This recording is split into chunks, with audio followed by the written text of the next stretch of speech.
Are we doing an intro or anything like that? Uh,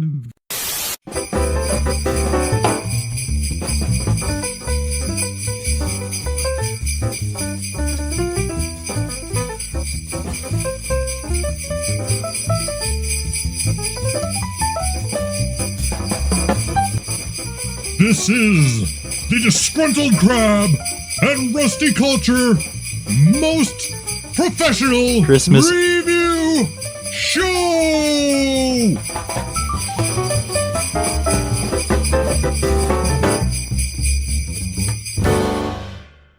Welcome, ladies and gentlemen. This is number 2 of our December Christmas shows, our own little Christmas special, you could say, where this week we're going to be looking at the Guardians of the Galaxy Christmas special. I will start us off on this Okay, one, and I liked it.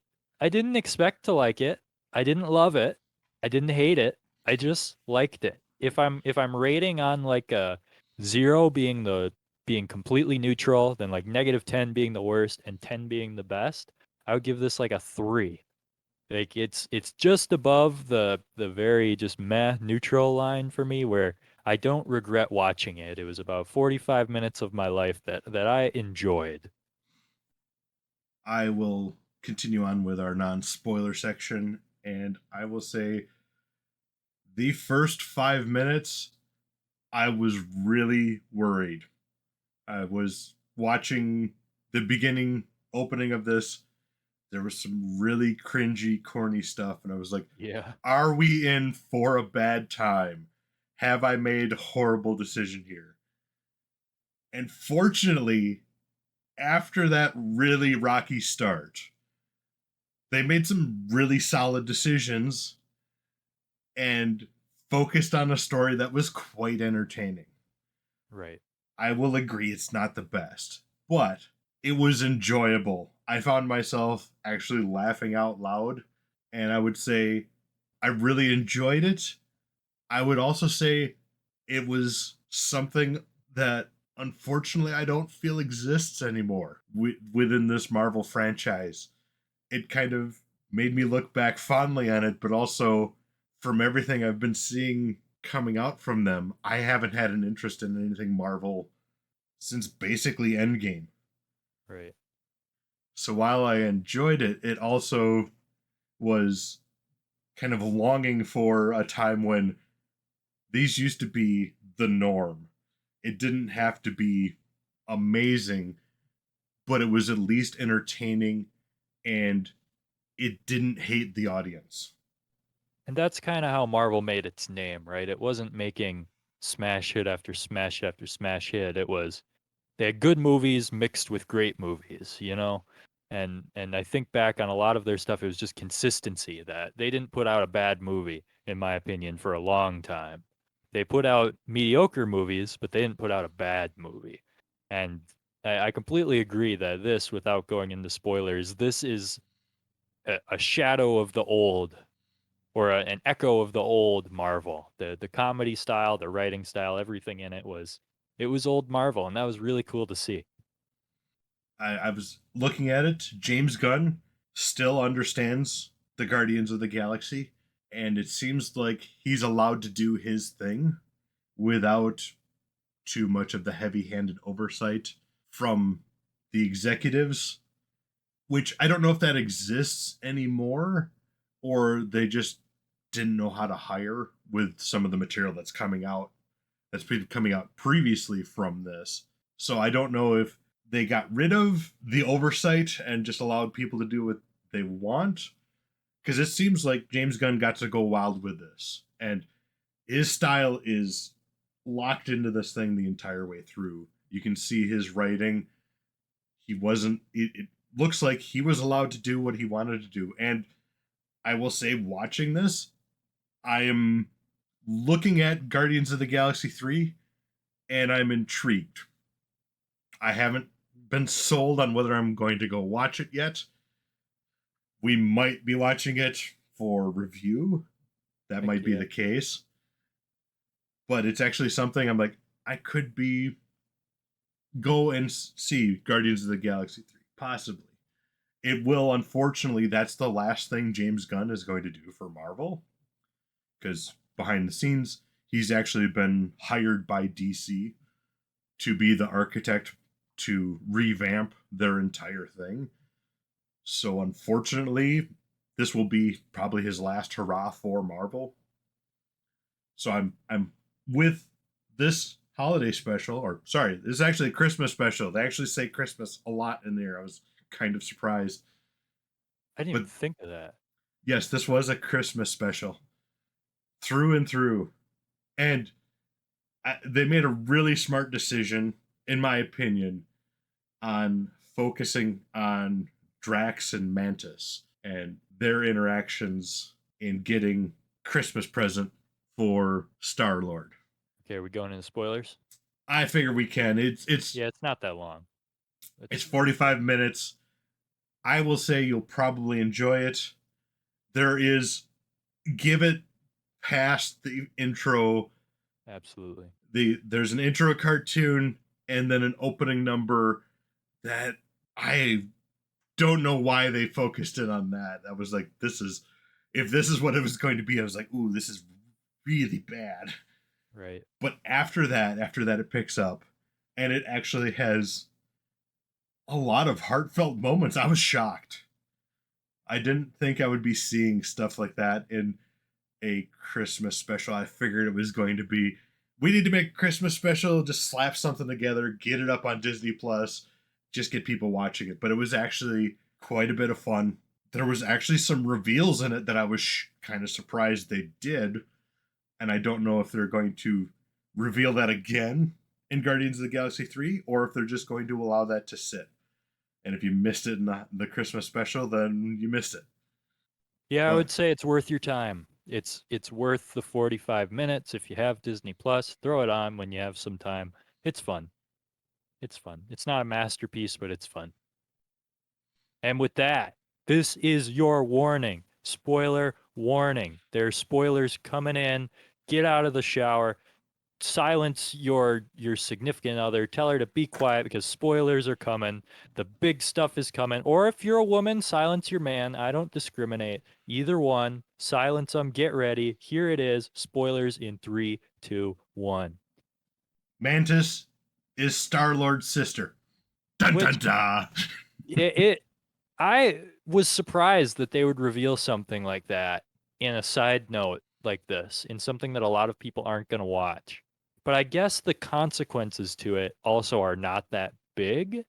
So the more I think about it, like, what does it really change that Mantis is sort of Star-Lord's sister? It builds on their relationship a little bit and gives them more family cohesion. Kind of brings her into the group more instead of being an offshoot. Because I look back on Guardians of the Galaxy 2 and she kind of felt like an outsider, and we haven't really dealt with them too much in Infinity War and Endgame. There was a lot of stuff going on, so this was kind of a nice little bring everybody together and see how the group is actually coalescing. Yeah, and I suppose her relationship with Drax was an attempt to do the same thing. So I guess bringing her into the fold more, yeah, that's a good reason for it. I'm not saying I didn't like it. One of the things I wanted to get into is you talk about that cheesy part at the beginning, and when the animated section came on, I was like, "Oh no. I do not want to watch this animated thing where I didn't think this the animation was fine, it just wasn't my style." So I did not want to watch that the whole time. And then we go into that incredibly cheesy song that gets sung to Star-Lord about what they think human Christmas is about. And for the first like line or two, I was like, okay, this is a little funny. And then it goes on and on and on for way longer than it should. And I think what might be happening, a little preview for what's to come from our reviews this holiday. I think this is supposed to be a kind of a parody and a satirical take of the Star Wars holiday special, which is really odd because the people that have actually watched that are the audience is very limited on the people that have actually sat down and sat through the entire thing. I haven't actually watched it myself. I've heard breakdowns of it and I've seen some of the clips and I'm like, this seems like they're parodying that. It But seems like it's parodying something for sure. I think it's tying into the Star Wars holiday special, and which doesn't make sense to me. I'm like, you could have just made a Christmas special. But I think once we actually sit down and watch that, I think those things might become a little more clear on what they were trying to do. Unfortunately, the problem is when you're parodying something that is infamous for its lack of quality and you're trying to mimic that, you're just replicating that lack of quality again. Yeah, you're just doing something bad again. Yeah. I mean, the music behind the actual song was solid. It's just pretty cringy to start off with. And that had me really worried as we were watching that. It seemed like, ugh. A proper segue. Another thing that I'm not a fan of. I am not a fan of the redesign of Groot. Yeah, what was going on with that? It looked like a dude in a costume. I think it's a dude in a costume that they're going to tweak with CGI later on. Oh, goodness, it was bad. So when he's in the background, it's just a dude in a costume. And Yeah, it's obvious that it's a dude in a costume. the first time I saw that, I thought it was like supposed to be someone pretending to be Groot, but then he comes in and is more prominent near the end. I was like, "What? This is bad. I don't like this." I Maybe don't it'll be better in a higher budget movie where I'm they hope can put more CGI, but that's what I'm hoping so, but I think they're also trying to save CGI so that they can have him in the background without having to be a CGI character all the time. And it that's some of the budgeting things that Marvel has been doing that I flat out don't understand at all. You look at She-Hulk where they completely made her out of CGI the entire time and they didn't have the time to merge her with the rest of the scene. So the clips I've seen, she looks like she's not part of the environment. It looks like she's a computer generated thing slapped in there that's just kind of in there without actually the care to sell the illusion that you're going for.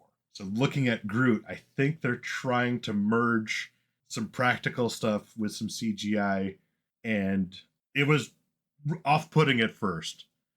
And the other thing that was off-putting is the lighting that they had on Nowhere in the beginning with the bright overhead lights. oh yeah, yeah. That was another thing that kind of stood out and had me questioning. I'm like, boy, this could get rough. Especially when every time we've seen Nowhere before this, it's been dark. So it really stood out. It was one of those things that I was like, wow, this I was really questioning on whether we made the right decision here. Right. Well, let's get into it. So this is essentially Peter, Chris Pratt's character, Star-Lord, as some would call him. He misses Christmas, or at least it's perceived that he misses Christmas by Drax and Mantis, who decide they're going to get him a present, who is someone he's always talked about, a great hero of his, Kevin Bacon, the footloose king himself. The And the great hero of Earth, Kevin Bacon. and so they decide that they're going to go to Earth and they're going to get Kevin Bacon, and they land in Hollywood, and just it's a hilarious little scene where people are taking pictures with them. And one of my favorite jokes that occurs during this, and this is the thing I wanted to talk about, was when Drax sees the robot, the guy dressed as like a transformer looking thing almost, and he like yells something at him that he's gonna kill him or something, and then Mantis goes like a robot killed his brother or something like that. And that was so funny to me. And then you go through a little montage of them taking pictures with people, and one of them there's Mantis taking a picture of someone in the background. Drax is just beating up the robot, and that was the type of humor that I think we're talking about that's been missing. Like just little moments like that. I loved it. That as soon as they got to Earth and it was all the fish out of water stuff, that's what really brought the humor back into it, because it was just kind of a celebration of the Guardians of the Galaxy, especially using Drax and Mantis, because they're kind of the characters that have an odd perception of interacting with people, because Drax is literal in everything he does, and Mantis, having been kind of isolated with ego and especially with her powers of being an empath, she doesn't quite know how to interact with people. So that led to a whole bunch of hilarity through their uh, interactions in Hollywood. The one joke that made me laugh and then I was like, wait a minute, was when Mantis came across some guy dressed as Captain America, and she goes, Steve, and runs up to him and hugs him, and I was like, haha, and I was like, wait a minute, they never interacted in any of the movies. I was like, Yo, you know what? You're right. I was like, so the we have to assume that they were introduced off screen, but those two characters never interacted on film at any point. So it's one of those things you got to let slide. It was funny, but it did lead me to think. I'm like, wait a minute. Right. Or you could think that maybe, like they studied the Avengers after meeting them. I don't know. Maybe she didn't. It definitely seemed like she knew him personally. But There I'm was just trying to make time. excuses. I understand. I'm being nitpicky here. It's one of those things where I actually enjoyed in Infinity War and Endgame that the Russo brothers took the time to actually, when these characters interacted from the first time, the audience knows all these characters, but especially when Iron Man, Spider Man, and Doctor Strange meet up with the Guardians of the Galaxy the first time, and there's a little throwdown because these characters have never met. The audience knows all these guys are heroes, but these guys themselves don't know that the other ones are heroes. Which also a weird thing. We talked about how this is very much a Christmas special. Chris Pratt also brings up Jesus in that encounter. I just remembered that because Iron Man asks, or not Captain, Doctor Strange asks Star-Lord what master he serves, and Star-Lord says, "Who am I supposed to say? Jesus?" Let me ask you this one time. What master do you serve? What master do I serve? What am I supposed to say? Jesus? So I guess the Guardians are just they love Jesus. One of the other funny jokes I just remembered that actually happens right before the Hollywood scene is when the spaceship arrives and everyone's staring at him. And Mantis goes, "Why is everybody staring at us? You remembered to turn the cloaking on, right?" And Drax goes, "Yes," very awkwardly. And then he reaches up and turns the cloaking dial and the ship disappears. It's like moments like that are so simple, but they're brilliant. I thought picking those two as the vehicle for this was perfect because of the odd situations that you're able to tailor to these characters and the way they interact. They really seem like a brother and sister that are just at each other's throats all the time. So you can tell that all the actors that are involved in this really like each other, because you don't get that kind of chemistry from people that are just doing the job. There's so many little great moments in that whole thing. I think my favorite is when the cops show up to try and stop Drax and Mantis from kidnapping Kevin Bacon. and the cops open fire on Drax, and he's getting tickled by the bullets. I'm gonna pee myself. that That was so funny. and it was one of those things. It's like we haven't had an interaction. We don't really know the full extent of Drax's powers. He's always been up against people that are much more powerful than him. So it was kind of nice to see him actually get a moment to shine and go, "Oh wow, he's actually quite powerful." And it's great because it shows you he's more than just a guy with knives who's angry, which is, you're right, that's really all we've seen him. Yeah, he's been going against Ronan the Destroyer and people that are well above his power level. Thanos, who was able to go toe to toe with the Hulk. So Drax hasn't had a moment to shine as being actually quite showing off his powers. Mantis seems to have gotten an upgrade, but again, we didn't really get to see her. They were going up against Ego in Guardians of the Galaxy 2 and then Thanos. So the same case kind of, we don't really know the full extent of the powers there. And we see Mantis in this as well, just straight up mind control people. Yes, I didn't know. I just thought she was able to influence people, not actually change their thoughts. Because that keeps us chugging along as she actually ends up, I guess that's later, she mind controls Kevin Bacon. Never mind. I failed at a segue. So they end up taking Kevin Bacon, and this is another great interaction. They're having a conversation with him, and they ask him to tell him about his adventures on Earth, and he basically says, "What do you mean adventures?" And they start describing Footloose and some of his other Friday the 13th and some of these other movies, and he ends up saying, "Oh, I'm just an actor." And this moment was something I did not expect, which is I think what made it so funny, where Drax and Mantis have like this visceral, sick reaction. And they go, "He's an actor?" And they're just sickened by the thought of actors. And that was a very funny moment. Yes, I enjoyed that. That had me. I was actually laughing out loud at this, which I was surprised at from at with the rocky start that we had. I was really worried, and once they started leading into the actual story and getting Kevin Bacon as a present for Peter Quill, then all the wheels started clicking, and it really hit its stride then. And props to Kevin Bacon for being so self-deprecating in that entire thing as well. It was great to see him just come in and enjoy kind of poking him a little bit on that, especially the actor moment. And then when Mantis tells him to be a hero, and then he goes into a Cockney accent.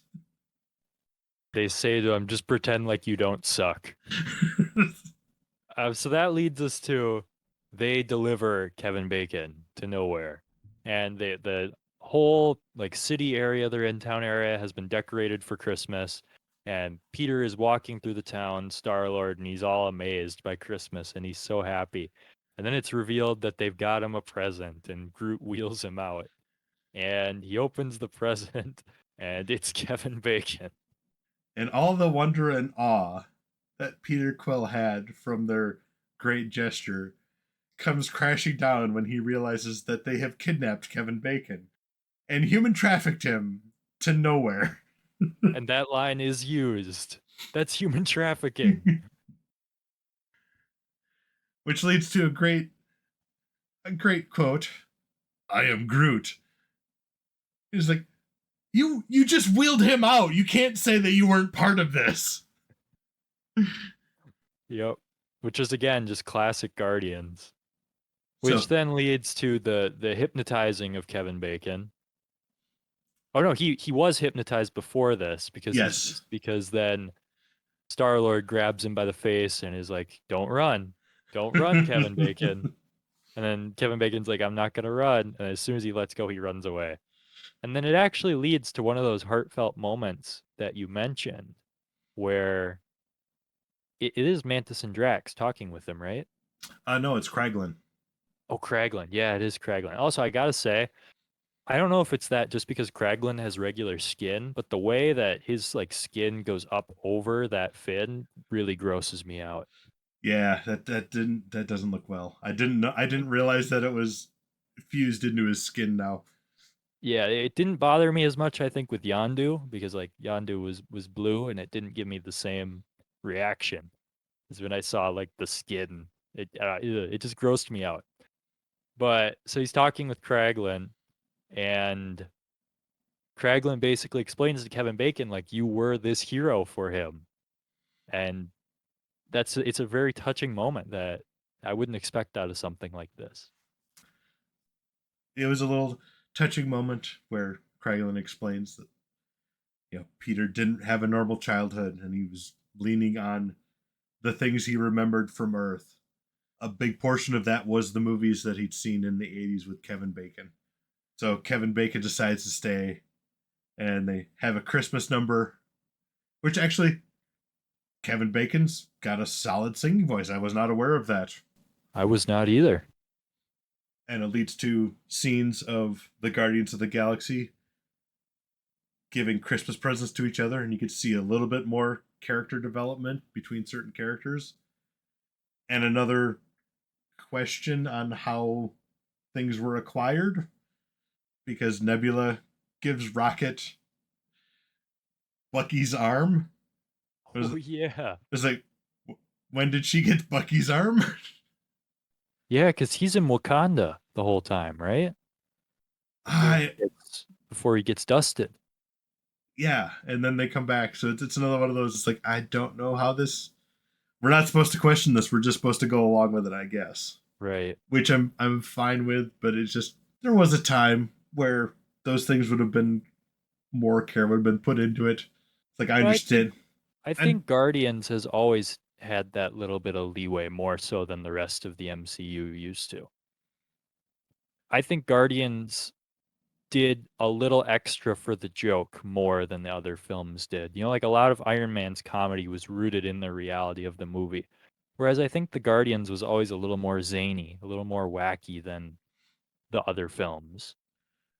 they were allowed to be because they were completely separate, though. So I think Yeah, that that's fair. looking at it, this is just one of those things where this is one of those areas where you can see that there's not as much care put into the world building because they wouldn't. And there was a point where they wouldn't have just had a one-off joke that opens up plot holes and inconsistencies like that. But the jokes worked. It was a heartfelt moment. I was just like, how did she get Bucky's arm? But I think each of those moments that the presents being given, it got to build up the characters a little bit more in this short little Christmas special. And we even got to deal with Cosmo, the Russian cosmonaut, Yeah, I forgot about that. who was kind of, I think, was thrown in. I think made an appearance in the first Guardians, and then had a bigger appearance in Guardians 2, but actually Yeah. gets to be in an actual character in this one. Yeah, I believe he's just in the background of the collector's emporium in the first one, and then the second one, they're doing a job for him at one point, I think. It's been a while since I've watched both of those movies, so Yeah, I believe he's just kind of a throwaway in the second one as well, where it's just another reference to him. But it was cool to see him, and it was cool to see all these moments with these characters and the characters being done justice. What I really worried about going into this was, is this all just going to be making fun of the characters? Because there's a difference between laughing at things the characters do and making fun of characters at the expense of the character. You know, one is the Guardians are naturally funny. That's who they are. That's what these movies have always been.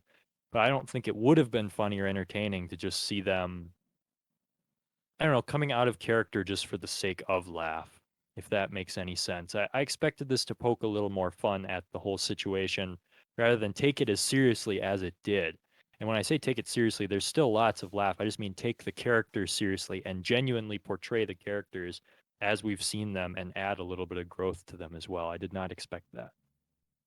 That was the one thing that was nice to see, especially with a lot of the character inconsistencies that have been working their way into the Marvel brand now.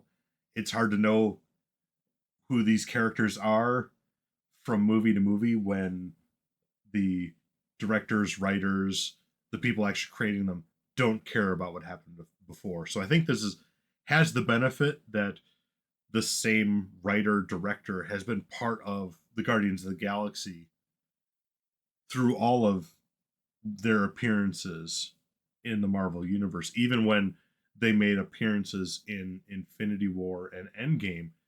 I'm pretty sure that James Gunn was involved with the Russo brothers to make sure that they're the same characters, even though they're not in a James Gunn movie.